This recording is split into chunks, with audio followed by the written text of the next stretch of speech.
Hello friends, నేను శరణ్యాని. ఇవాళ సంసారం ఒక సాగరం 5వ భాగం చదువుకుందాం. రచించిన వారు మీనా ముక్తేశ్వర్ గారు.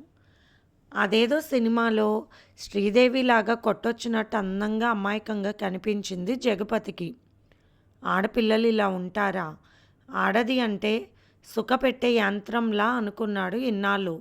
జగపతికి యావెక్కువ. అందువల్ల 20 ఏళ్ళు కూడా రాకుండానే సుబ్బలక్ష్మికి దాసుడైపోయాడు. కానీ ఈరోజు తన కళ్ళ ముందు జాహ్నవిని చూస్తుంటే కళ నిజమా అనుకుంటున్నాడు. అందంగా అమాయకంగా చూస్తున్న ఆ అమ్మాయి బుగ్గలు అతి సుకుమారంగా ఉన్నాయి. చాలా ముద్దుగా ఉన్నదని ఆమె బుగ్గ పట్టుకున్నాడు జగపతి. ఆమె ఒంటి మీద తన చేయి పెడితే బొగ్గులా అనిపించింది.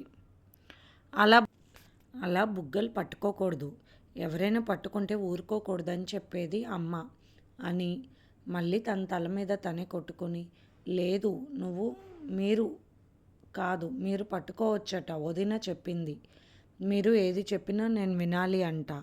నాకు సంతోషంగా ఉంటే చెప్పాలంట, బాధగా అనిపిస్తే వెంటనే చెప్పాలంట.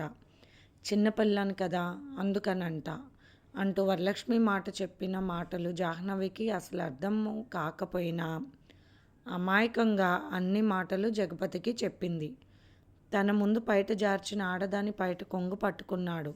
కానీ జగపతి మరే ఆడదాని వంక చూడలేదు. అంతవరకు మంచివాడని చెప్పాలి. కానీ తన జీవితంలో తన చేతితో 3 ముళ్ళు వేసిన తన భార్య అంత అందంగా అంత అమాయకంగా ఉండేసరికి తన మీద చేయి వేయాలంటే కూడా ఏదోలా అనిపించింది. జాహ్నవి అక్కడున్న పాలు తీసుకుని, మీకు ఇవ్వాలంట, తర్వాతే నేను తాగాలంట అన్నది ఇలా కళ్ళు తిప్పుకుంటూ. అలాగే అంటూ గ్లాస్ తీసుకున్నాడు జగపతి. అలా తాగకండి, ఎత్తి పోసుకోండి, నాకు ఇష్టం ఉండదు అని చెప్పింది జాను చాలా మొహమాటంగా, ముఖం పెట్టుకుని అమాయకంగా. అలాగే అంటూ నవ్వుతూ గ్లాస్ ఎత్తి పోసుకున్నాడు నోట్లో జగపతి. మీరు చాలా మంచివారు కదా, నేను చిన్నదాన్ని అయినా కూడా నేను చెప్పిన చేస్తున్నారు మీరు.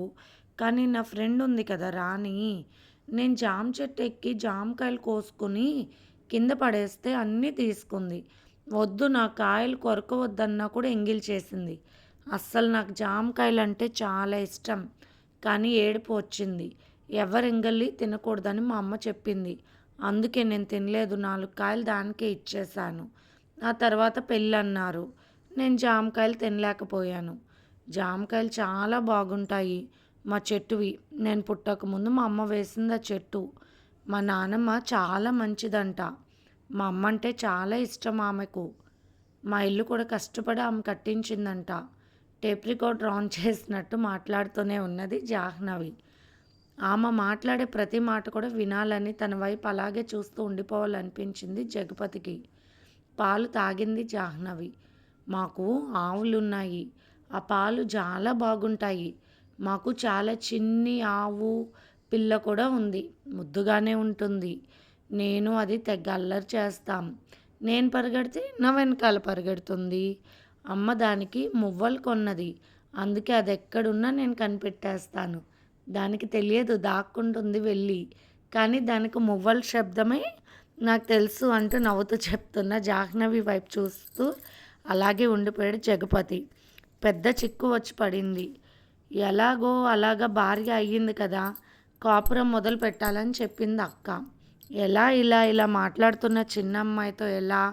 అక్క మరొక మాట కూడా చెప్పింది, ఇష్టం ఉంటేనే తాకు, లేకపోతే లేకపోతే వద్దు. అది కూడా సుకుమారంగా అని మరీ మరీ చెప్పింది, బలవంతం చేయకూడదని. నిజమే, అలా ఎలా చేస్తాము? జంతువుని కాదు నేను అనుకున్నాడు జగపతి. అన్ని విషయాలు చెప్తున్నావు, మీ అయ్య గురించి చెప్పవా అన్నాడు జగపతి. అయ్యా ఎవరు అన్నది ఆశ్చర్యంగా జాను. అదే మీ నాన్నగారు అన్నాడు జగపతి నవ్వుతూ. మీరు నవ్వుతూనే ఉండండి, ఇలాగే బాగున్నారు, ఒకలా ఉంటే బాగోలేదు. ఈ మీసాలు, ఇంత పెద్ద జుట్టు, గెడ్డం ఇవన్నీ చూస్తుంటే నాకు చాలా భయం వేసిందని చెప్పింది భయంగా చూస్తూ జాను. ఇలా ఉంటే నీకు నచ్చలేదా అన్నాడు జగపతి. ఇలా ఉంటే పిల్లల్ని ఎత్తుకుపోయేలే వారిలాగా ఉన్నారు అంటూ తప్పుగా మాట్లాడాను అనుకుని తల వంచుకుంది జాను. పక్కపక్క నవ్వేశాడు జగపతి. అందుకే నిన్ను ఇలా ఎత్తుకొచ్చానేమో అన్నాడు నవ్వుతూ. నన్ను ఎత్తుకు రాలేదు, నేనే వెంట వచ్చాను. మనము ఏరు దాటుతున్నప్పుడు భయం వేసింది. మునిగిపోయి అది వరకు చచ్చిపోయారు కదా కొందరు. మళ్ళీ మా అమ్మను చూడనేమో అనుకున్నాను అంటున్నప్పుడు జాను కళ్ళల్లో నీళ్లు కనిపించాయి. ఎందుకు భయం? ఒకవేళ అలా జరిగితే నాకు ఈదటం వచ్చు. నిన్ను జాగ్రత్తగా మీ అమ్మ దగ్గరికి తీసుకువెళ్ళి చూపించి మళ్ళీ తీసుకువస్తాను, సరేనా అన్నాడు జగపతి. మీరిలా ఉన్నారు కానీ మంచివారే అంటూ నవ్వింది జాహ్నవి. నేను నచ్చలేదా నీకు అన్నాడు జగపతి. మీరు మీరు మరేమో సినిమాలో హీరోలాగా లేరు, విలన్ లాగా ఉన్నారు, అందుకే భయం వేసింది అంటూ జాను భయంగా చూసింది జగపతి వైపు, ఏమంటాడో అని. మళ్ళీ పక్కపక్క నవ్వేశాడు జగపతి. ఒకరితో అంతసేపు మాట్లాడడం ఎప్పుడూ చేయడు జగపతి. తన పని తాను చూసుకుంటాడు అంతే తప్ప ఎందుకనో జాహ్నవి మాట్లాడుతుంటే అలాగే మాట్లాడాలనిపించింది జగపతికి. మా అమ్మ ఏడుస్తూ ఉంటుంది. ఇందాక మా నాన్నగారు గురించి అడిగారు కదా, మా నాన్నగారు మా దగ్గర ఎక్కువ ఉండరు, ఎందుకో తెలీదు. అమ్మ చాలా రుచిగా వండుతుంది, అయినా కూడా ఉండరు. అమ్మ పూజలు కూడా చేస్తుంది, ఆవు పాలు అమ్ముతుంది, నన్ను చదివించింది కదా అన్నది జాహ్నవి ఒక్కసారిగా ఏడ్చేసింది అమ్మ కావాలి అని.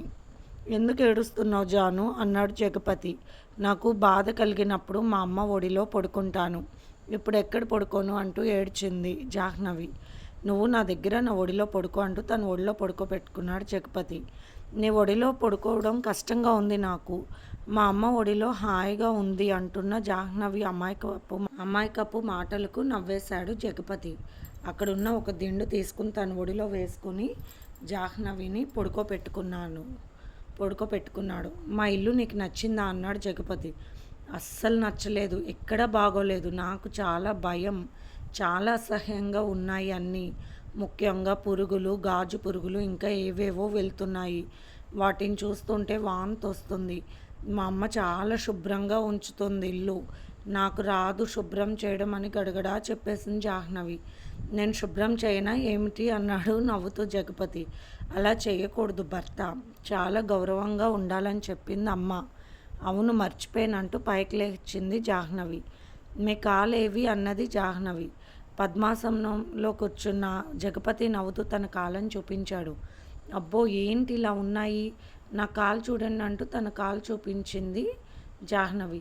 నువ్వు అమ్మాయివి కదా, అలాగే ఉండాలి. మరి నేను అబ్బాయిని కదా అన్నాడు జగపతి. ఓ అవునా, నిజమేలే, నేను ఎప్పుడు ఇలా చూడలేదు ఎవరికి, అలా చూడకూడదు ఎవరిని, ఇందాక మీరు నన్ను చూశారు, తప్పు కదా అంటూ తలదించుకుంది జాహ్నవి. నేను నిన్ను చూడాలని చూడలేదు జాను, నువ్వు తలుపు గడియ వేసుకోలేదు, అందువల్లనే పొరపాటును తీశాను, పైగా నీళ్ళ శబ్దం కూడా లేదు కదా అన్నాడు జగపతి. అవును, ఆ విషయంలో తప్పు నాదే. మరి ఆ దొడ్లో నేను తలుపు వేసుకుంటే నాకు చాలా భయము, చుట్టూ చీకటి ఏదైనా వచ్చి నన్ను కొడుతుందేమో అని భయం అంటూ కళ్ళల్లో నీళ్ళతో చూసింది జాహ్నవికి చాలా భయంగా ఉంది ఇక్కడ వాతావరణం అని అర్థం చేసుకున్నాడు జగపతి. అబ్బా నేను మళ్ళీ మర్చిపోయినంటూ కాళ్ళకు నమస్కరించుకోవాలని చెప్పింది వదిన. ఎక్కడ నమస్కరించుకోవాలని అనుకుంటూ, అవును పెళ్ళాక పెద్దల పాదాలకు నమస్కరించి ఉన్నాము కదా అంటూ భర్త పాదాలు నమస్కరించుకుంది భక్తిగా జాహ్నవి. అమాయకమైన అమ్మాయి, ఆ అమ్మాయి కళ్ళల్లో కోరిక లేదు, అమాయకత్వం, అందమైన ముఖం. సుబ్బలక్ష్మి కళ్ళు ఎప్పుడు కాంక్షతో ఉంటాయి, మగవారిని ఎలా లొంగదీసుకోవాలన్నట్టు ఉంటాయి ఆమె వేషాలు. ముందుగా తన ఒళ్ళంతా చూపించి తనను బుట్టలో వేసుకుంది. అలాగే ఒకరోజు పచారీ కొట్లో ఎవరూ లేకపోతే తన మీద పడిపోయి కోరిక తీర్చమని గోలగోల చేసింది. వివస్త్రగా కనిపించేసరికి తట్టుకోలేకపోయా, అలా తప్పుదారి నడిచానని అనుకున్నాడు జగపతి. నీకు కూడా ఏదైనా భయం ఉందా అంటూ అడిగింది జగపతి వైపు చూస్తూ జాహ్నవి. లేదు అన్నాడు జగపతి. మరెందుకు అలా ఆలోచిస్తున్నారు అన్నది జాహ్నవి.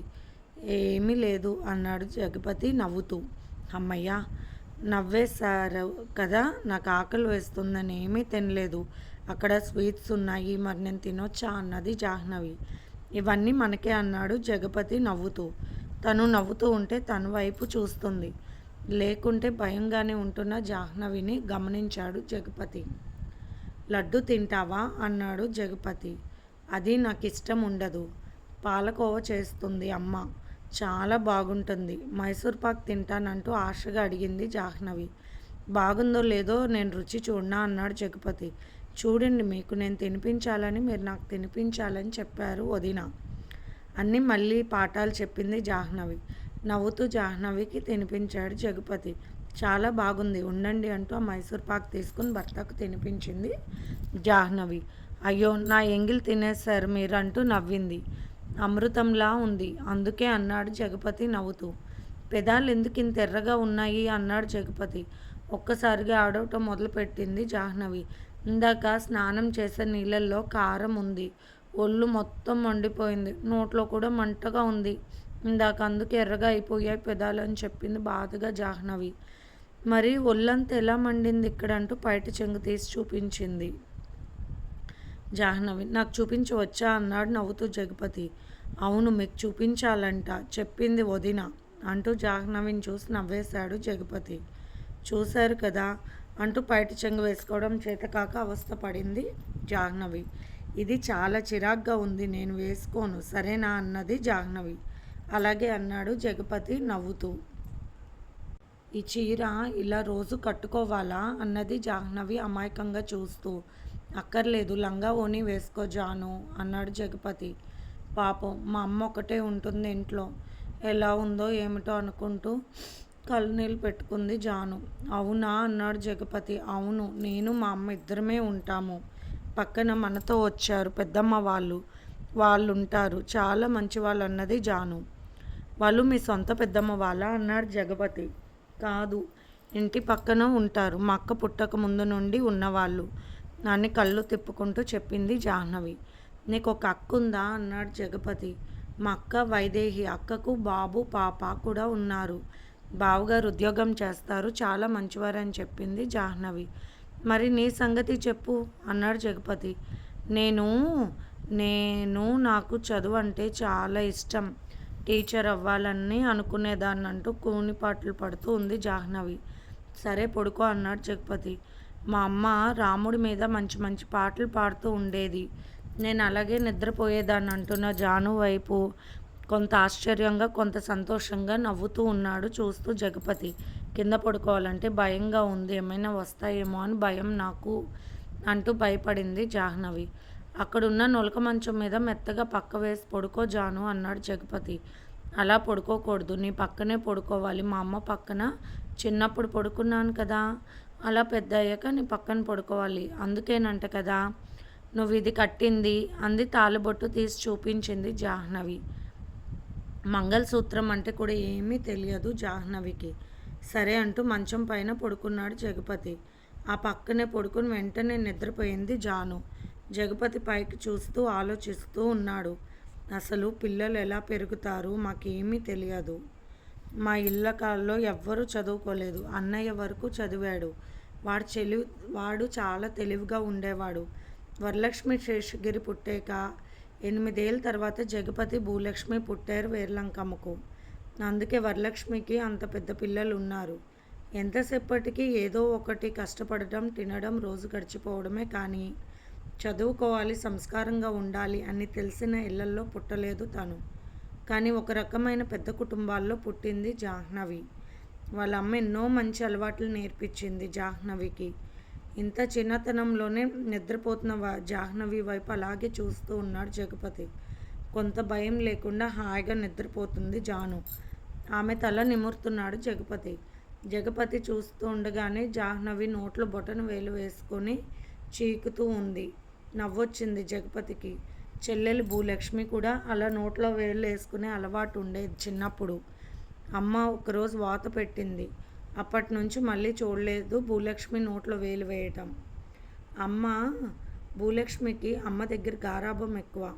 ఉన్న ఊళ్ళోనే పొలం పుట్ర బాగా ఉన్న వాళ్ళకి ఇచ్చారు భూలక్ష్మిని. అదృష్టం ఏమిటో కానీ వరలక్ష్మికి మంచి భర్త ప్యూన్గా చేస్తాడు గవర్నమెంట్ ఆఫీస్లో. ఏదేమైనా జాహ్నవిని బాగా చూసుకోవాలి, తన బుద్ధులు మార్చుకోవాలనుకున్నాడు జగపతి. సగం రేతిరి కాడ మెలకు వచ్చి చూస్తే జాను అమ్మ అమ్మ అంటూ కలవరిస్తూ ఉంది. జాను తల్ల నిమిరాడు జగపతి. మళ్ళీ కలవరించడం మానేసి నిద్రపోయింది జాను. నిజానికి తండ్రి దగ్గర ఎంతో ప్రేమగా ఉండాలనుకునేది జాను చిన్నప్పుడు. అలా ఎప్పుడు తండ్రి దగ్గర పాపం ఆ ప్రేమను పొందలేకపోయింది జాహ్నవి.